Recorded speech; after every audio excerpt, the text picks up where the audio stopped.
You are listening to an Unlocked New Models episode. Less than half of our interviews, discussions, audio dramas, or monologues are ever made public. To access all of our content, or to join the discussions in our Discord server, visit patreon.com/newmodels or newmodels.substack.com.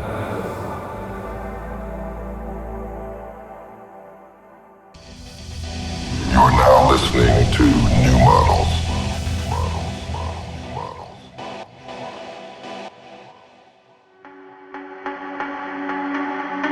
Welcome to New Models.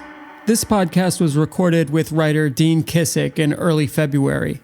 At the time, we imagined it to be an emergency podcast. The emergency being the trailer that artist and friend of the pod Jon Rafman had made, using all AI text-to-image to video-generated content for Kanye West, DBA, Ye, and Ty Dolla $ign's collaborative album, Vultures. Rafman's chopped and screwed, stable diffusion come begotten come Chirac imagery suggested the second coming of an earlier influential online wave, that of Witch House. So we went to Dean with the hypothesis that we might be entering a cultural phase resonant with those early Witch House years of 2007-2008, when the fogged-out dark aesthetics of bands like Salem provided the perfect foil to the corporate cleanliness of Facebook's growing social media dominance.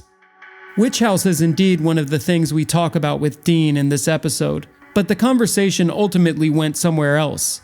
A discussion of the struggle for iconicity in a time of infinitely available content. Back when we recorded this, there was a thick fog around the album, when it would finally be released, with which tracks and with whose samples officially as part. Surprisingly, the album did actually drop shortly after we recorded, albeit with a different cover. A sepia sketch by Caspar David Friedrich switched out for a dramatic photograph of Ye in all black and his wife Bianca Censori mostly nude. Since getting COVID for the third or fourth or who knows at this point in time over Christmas this year, Carly and I have also been feeling a kind of persistent mental fog. It's nothing serious and has gotten better since, and could very well be attributable to the chronic sleep deprivation of being a new parent. But we've both been having weird issues with word recall and getting stuck over syntax when trying to assemble our thoughts into grammatically viable lines.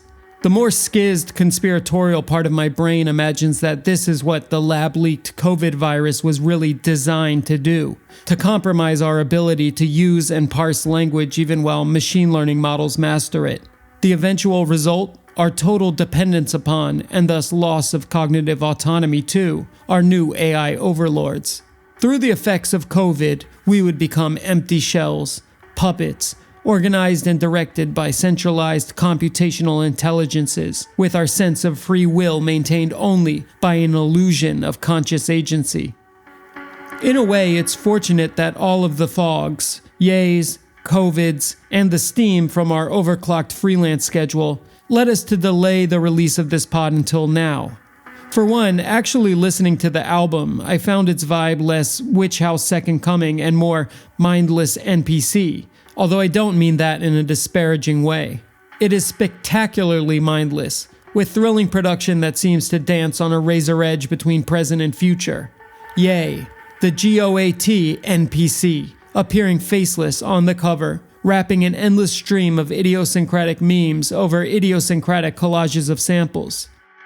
Ty Dolla $ign, of course, has always been a kind of algorithmic hit generator, aggregating excellent production for his vocal performances rendered in the style of hit vocals.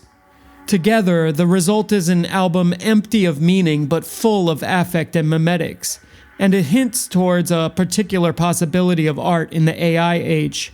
Massive, strange attentional objects that are at once mid, mass, and singularly subjective, assembled out of countless embeddings and samples and interpolations and intuitions.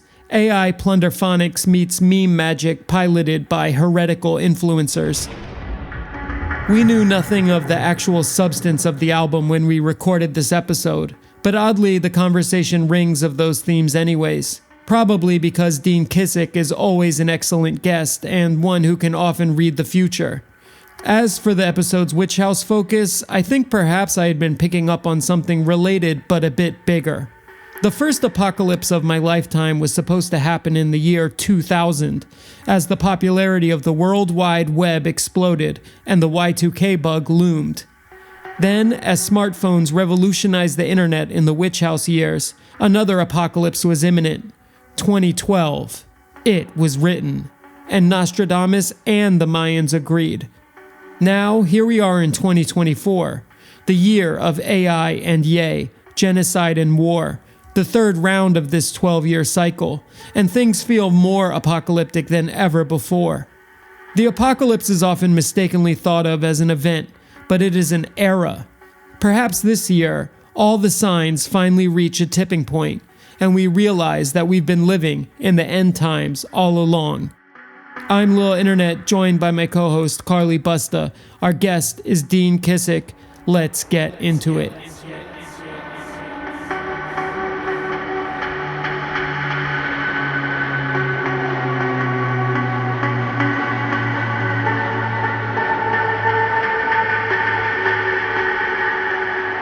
Dean, welcome. It's so nice to see you. Hi. Welcome back. Very nice to have you back on the show. Yeah, thanks for having me back. So the reason why we had to put a call into Dean is because Kanye and Ty Dolla have a new project called, well, it looks like the yen sign and the dollar sign, but YS, right? And this long-awaited album, it's been pushed back. It was supposed to drop in November, then December, then January. They tapped artist Jon Rafman, friend of the pod, great post-nut artist. They tapped Jon Rafman to do a video trailer for the album. And it's really our first taste of the aesthetic around the album that we've seen. And Jon Rafman has been working with machine learning generated text to video images in some of his recent work. And that's what the video trailer is. It has a very somber, Caspar David Friedrich inspired, black metal inspired, Grim Reaper inspired aesthetic. And we thought, oh my God, Kanye is returning to Witch House, and Witch House, Postnet, Witch House, Occupy, maybe CPunk being the foundational cultural event of the New Models podcast. We thought, okay, well, maybe it's a moment to revisit the genesis of Witch House, but also maybe that gives us some perspective on the particular moment we find ourselves in, which is one where there's several hot wars that are raging. Some people in Discord say we are in World War III. World War III is a decentralized war. It's a particular time in platforms and networks, and we thought maybe let's untangle this. Also, this album features a number of canceled individuals. Maybe we've moved past that moment. So we called up Dean to help us think through some of the aesthetic precursors, to read the signs. What's the witchcraft analogy of what this album represents? Read the tea leaves. The tea leaves, right. The tea leaves, the coffee grounds, whatever. Mm-hmm. Of course, no one needs to be platforming Kanye. Kanye is a super node of attention, but he is also a really astute aggregator. He has a very sharp intuition. He's able to, for better or worse, ping a lot of things that feel... He's the canary in the creative coal mine. It has been. The most famous one. Right, for the past, 15, 20 years now.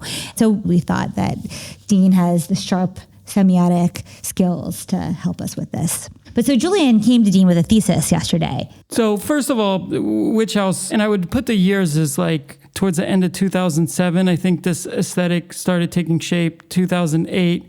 The term Witch House was coined by Travis Pictureplane, but it was kind of a joke. And then the music press was talking about this new gothy, slow, chopped and screwed inspired sound that was popping up on MySpace, really, with Salem being the most notable example. But Witch House is a name that ultimately stuck. Essentially, how the aesthetic of Witch House functioned online was an early type of fried aesthetic where it was blurry VHS screenshots from horror films or Faces of Death or, Begotten, a lot of occult imagery, a lot of haunted 1 megapixel Nokia camera, suburban decay and despair vibe.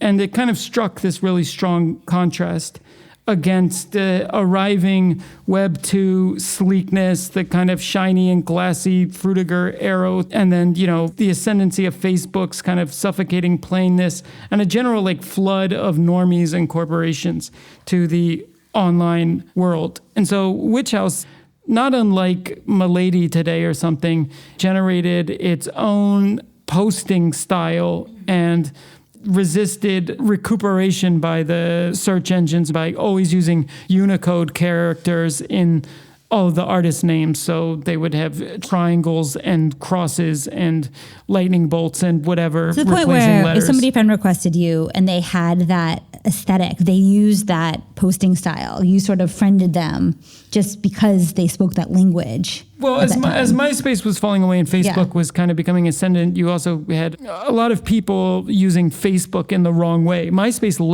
encouraged you to use it in the wrong way because they allowed HTML, but Facebook didn't. But they still didn't have restrictions on usernames. Like my middle name used to be "Haters Keep Talking, You're Making Me Famous," like all one word. You could just put anything you want in your name. And so Witch House people on Facebook would just friend request everybody who was like related in some way to pathways of underground music. And to this day, a lot of older millennials still have 5,000 Facebook friends, like the maximum, because of that era of Witch House where everyone was just adding each other by the hundreds. Yeah. I mean, I guess the thesis is, well, it's a question, not a thesis, is that why now are we seeing a kind of resurgence or a rhyme with that time of the internet? Are there parallels? Yes. Are we going through some kind of parallel? I mean, I guess like Kanye released Yeezus 11 years ago. 2013 is I think when Yeezus came out. And Yeezus has like a darker feeling to it. So you could argue, and I think even Jack Donahue, one of the members of Salem, even has like a production credit on Yeezus. I mean, everybody has a production credit on Yeezus, right? From like Asafoldine to like Hudson Mohawk. Marka Evian Christ. Yeah, Evian Christ was a producer on Yeezus. I think is a producer on this new record as well. Unless he was joking. Never know with him. I know him a bit from home. He retweeted, I think it was a video of the first song on the album, a version of Backstreet Boys. Backstreet's Back. I think Evian produced or helped produce it. The question of why this is coming back. Why now? Why has it persisted for so long? Well, I guess just in terms of like revivalism in general, it's supposed to happen in cycles, right? So maybe there's a general late noughties revivalism or like, 2000s revivalism happening, which we've already seen in what they call indie sleaze or whatever you want to call it. Right. I think generally that's just a normal retro cycle and is very superficial rather than... Yeah. I mean, something else is that if we think about Ye, if we think about Travis Scott, the Kardashians, Demna, Gosha, Rick Owens, anybody who's kind of like sharing this milieu, I mean, maybe it's a bit of a stretch, but like in terms of something that seems darker or gothy or something, but also very mainstream and algorithmically successful. I mean, not the Kardashians aren't goth, but like they're part of that world. Travis Scott, Kylie, whatever. They established themselves just before these networks went totally nonlinear, and they've somehow been in high circulation ever since. I mean, even if Kanye is canceled, he's still present, right? It's not like he went away.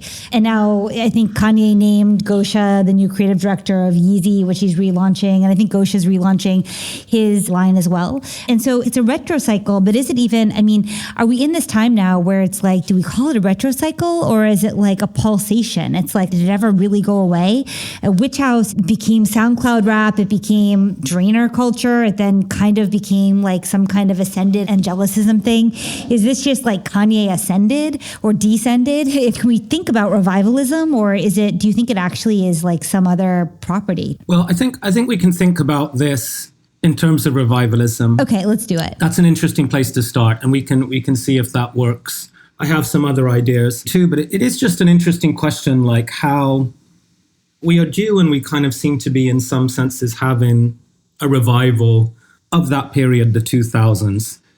That does seem to be happening. And like we have acts now like Snow Strippers that are they seem like a kind of a Crystal Castles type act 20 years later. And we have Salem again, like Salem have launched a big comeback. I just saw Jack Donahue DJing at a magazine Christmas party last month. He was on stage like playing kind of Christmas themed trap and dance surrounded by strippers. And this was, like an old fire station for Richardson magazine. I will say that that's very on brand because, of course, like, I forget what track it is. It's like one of their King Night album. Doesn't it have like a remix of Oh Holy Night? Isn't that the hook? It's like a very scary, stretched or like chopped and screwed. Oh, and King Night, Night. They do like, they interpolate the melody. They do their exactly. own version of it. Right. Yeah. Nothing scarier than like chopped and screwed, like nursery rhymes or Christmas music, right? Yeah, it's unsettling. So yeah, it makes sense that some kind of aesthetics and cultural moments from that decade would come back. And it's really interesting to think about how they would come back, because that time in the 2000s it already had a sort of retro quality built in, like particularly, maybe not so much with Witch House, but like hipster culture in general was always based on revivalism and a love of the vintage and the retro. So the idea of kind of having some nostalgia for like a nostalgic moment is confusing and strange. I remember hearing Seth Price talk about this in relation to art, like the idea of how would you make an exhibition of the 2000s? It would be a hard thing to do because you have to work out what the hell was going on in that decade anyway.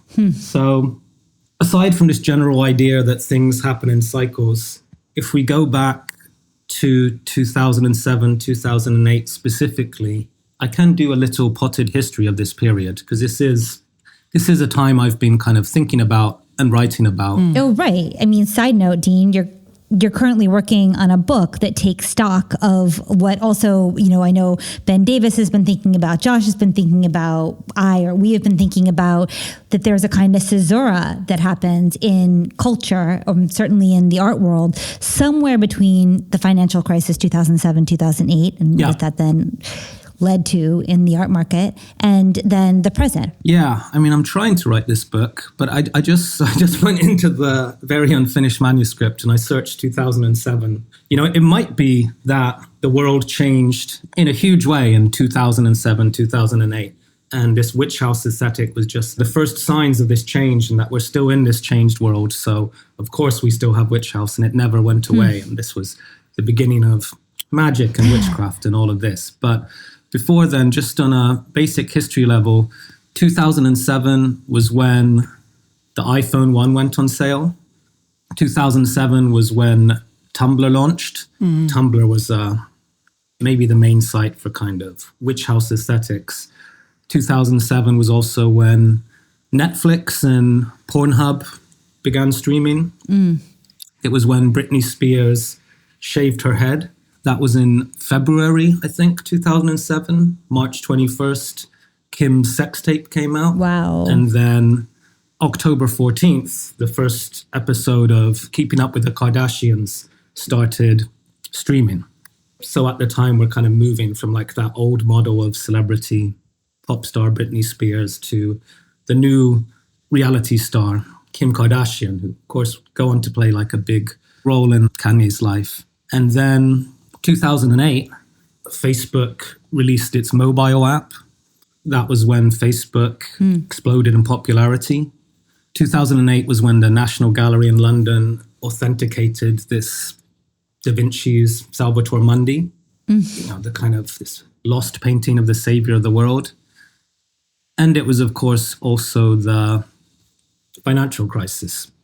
So I think my kind of simple read on it is that 2008 was when we kind of moved from the financial economy to the attention economy. Like when this economic system was pushed to the brink of collapse and we began to kind of orientate ourselves and our reality more around the attention economy. One of the things of this move into the attention economy was like suddenly we saw like what people are thinking, what people are like on the inside, which we haven't seen before. And we had a kind of unfurling of irrationality and magic and belief in all sorts of magical witchcraft-like systems and conspiracy. And all of this stuff really began pouring out then and is still pouring out very much now. And has kind of completely changed the tenor of how it feels to be alive. I mean, the financial crisis itself felt like some kind of black magical moment. Both the fact that the system could break and, of course, the fact that banks could be bailed out. Those two things just seemed like bigger than reality. Also, I mean, just 2012, the alleged end of the Mayan calendar, the date that was supposed to signify the apocalypse, that became a really powerful meme as well. More so than Y2K, oddly. Maybe because of the age we are or something. And I think the internet just felt destabilizing at that point. I mean, there was a lot that happened, though, between 2007-8 and 2012. So I wouldn't put those two dates together. I guess it's more, though, just in terms of like what the feeling towards the future was. Like right. There was a feeling of end times already in 2007, 2008. We were heading towards something apocalyptic. Right. I mean, also, Wi-Fi started growing really rapidly around 2007. Also, the internet used to be, for a long time, a kind of affluent, largely white, educated, kind of tech-savvy demographic. Not everyone was like really on the internet like that, you know? And now it was like lots of people were coming online. You had a lot more Black Americans online, low income international people online. Smartphones gave everybody access. A lot of tech naive users online, internet naive users online. And they were uploading content, uploading images, uploading all of these things, and also using the internet in different ways than its normal user base had. And so I think also internet archaeology became possible in the latter part of the aughts, where you actually did have a platform-enabled sort of trash heap that you could dig through for images and for the strange and disturbing. I would say it's more excavation than archaeology. I mean, to Dean's point and, Seth's point, that the aughts are an incredibly difficult time to research, in part because like the archive was so ephemeral and because it was so difficult to know what was first degree and what was a quotation. Text was starting to lose its basis as like a fixer of reality. But yeah, so Dean, you're finding this 2007, 2008 moment as a moment of things becoming a bit unhinged. And you're saying maybe Witch House didn't go away because we're still in that moment. We're still in this time of magic. I mean, I would agree. I love, again, Flusser. Flusser talks about being in this time of pseudo magic. And the way he speaks about it is that these codes are programming us, but we're not programmed for these codes. And so we sort of believe it has a kind of magical property because we don't really understand how it works. We know it has power, but we don't really know how to manipulate it. The way we did know how to manipulate text, the way we did know how to manipulate quotations pre-2007 or 8, the way Gen X knows how to use irony, but millennials have gotten away from it and Gen Z doesn't care. You can only really have irony if you have something fixed. You can only really have like a postmodern shift if you have something fixed. Ceci n'est pas un pipe is funny if you think a pipe is actually a pipe, right? It doesn't really make sense if you think the pipe is like this magical object that could mean all kinds of things. So I like this idea that Witch House is like perpetually present since 2007, 2008, because we've been in a time of magic since then. I think that tracks. And then you're adding the fact that suddenly there was this abundance of other kinds of images that were just readily available, caches of images of people. I mean, I remember, I think it was John Kelsey who made the connection of how at the time in Williamsburg, a lot of the small houses that were built sometime between the 1930s, 40s, 50s were being demolished, and all of these large glass facaded residential buildings were being built. And it was like, you can see directly into everybody's bedroom. And it felt like there was a parallel social media shift where suddenly you were in everyone's head. Everyone saw each other in their underwear metaphorically. Yeah, I think you're in people's heads. I think of a painting I'm still a little too obsessed by. This concludes the public release of this New Models episode. To become a member of New Models and frictionlessly glide with us across the surface of tomorrow, you can join us at patreon.com/newmodels or newmodels.substack.com.